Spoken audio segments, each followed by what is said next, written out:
سلام و خسته نباشید خدمت دوستان عزیز. خاکوادر امامت 40 امروز جمعه.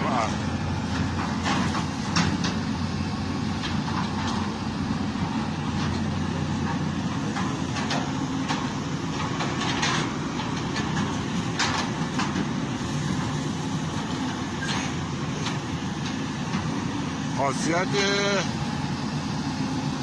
بیل لاستیکی در اینه، از زنجیری بهتر میتونن ریگلاژ کنن.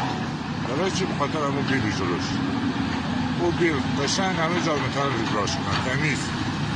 و اجازه یک وقت جایی این شفته ها رو یک وقت یک روز نتونست بزنه و بره جای دیگه و کارگر این شفته ها رو بزنه، باز بعدا میتونه بیایی بیلو یه خاک بردار ببره. ولی بیل زنجیری نمیاد دیگه، همون خاک بردار میره، اگه تش چیز ممنه مجبور بزنید داخل دنیا. ولی بیل لاستیکی تنها خوبی که داره خاکی هم بمنه یا شفته هم بمنه که بعدا بزنی، چون خودش مرومیه و احتیاج به کفی نداره، میتونه بیه خاک برداره و برای ریگلاژ کردن و برای درست کردن کف لاستیکی بکن. آره بله، هم دفت